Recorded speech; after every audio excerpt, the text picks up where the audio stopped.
Sedition is defined specifically in U.S. law as a federal crime involving conspiracy to overthrow or destroy by force the government of the United States, or to oppose by force the authority thereof, or by force to prevent, hinder, or delay the execution of any law of the United States. Seditious conspiracy is a specific crime that requires two or more persons conspiring to use force against the U.S. government or its laws. Our laws are clear.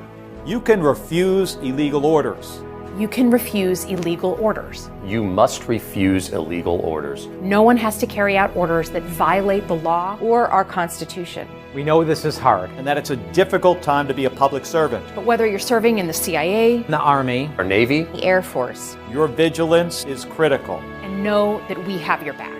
Because now, more than ever, the American people need you. Of course, absent from the Declaration, any specifics as to what those illegal orders actually are. And the question you have to ask yourself is, what is their intent? What is the reason that they all went on a video and encouraged young men and women to defy court orders without even giving a hint of what's illegal, without even giving any suggestion of what law or what order they're being asked to violate? to be clear, we are not calling on folks right now to disobey any type of unlawful order. Have you, Congresswoman, or any other of these Democratic members of Congress heard directly from members of the U.S. military or the broader national security community who believe they've been given unlawful orders?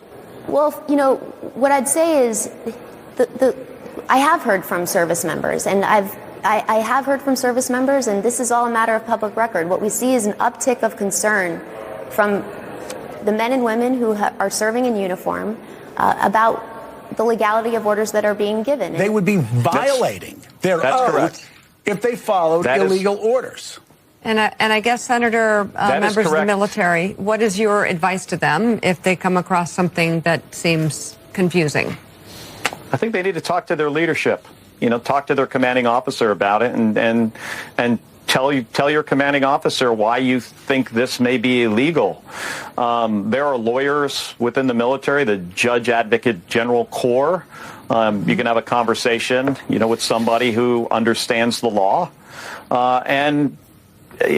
There's always the option of you review the UCMJ with your leadership and you explain to somebody why you think this may not be lawful. After widespread discontent over unpaid wages, lack of food, and clothing erupted into open revolt, yes, George Washington, as Commander-in-Chief during the Revolutionary War, authorized the execution of his own soldiers for sedition in 1781. However, no one in U.S. history has ever been executed by hanging or any other means solely for sedition or seditious conspiracy under federal law. Historical cases involving the executions of John Brown in 1859, Mary Surratt in 1865, and William Bruce Mumford in 1862 were prosecuted under different charges like treason or martial law violations. Neither the 1798 or 1918 Sedition Acts, the 1940 Smith Act, nor the current federal seditious conspiracy statute, 18 U.S. Code 2384, has ever carried the death penalty. The current maximum penalty for seditious conspiracy is 20 years in prison, and that is what needs to be pursued without fail, or there is no executive office of the United States going forward. Throughout American history, 6 presidents have presided over the federal prosecution and imprisonment of individuals for sedition or seditious conspiracy. John Adams,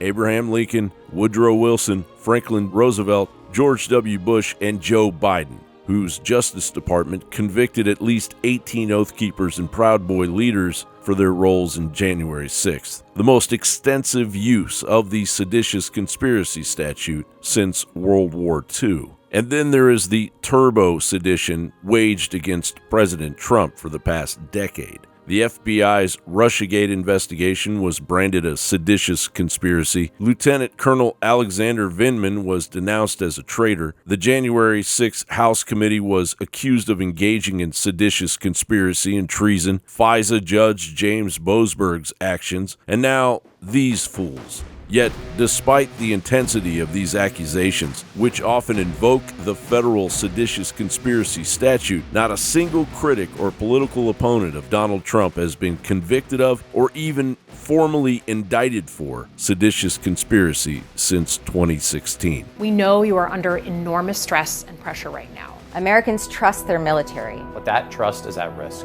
This administration is pitting our uniformed military And intelligence community professionals against American citizens. You're fired! Get out of here! You're fired! Under federal law, the penalty for sedition also includes ineligibility to hold any office within the United States for 5 years. So sedition knocks you off the chessboard, whether you get 20 years or not. Trump could merely end the careers of the deep state during his term if they are found guilty. You're fired! Get out of here! John Bowers,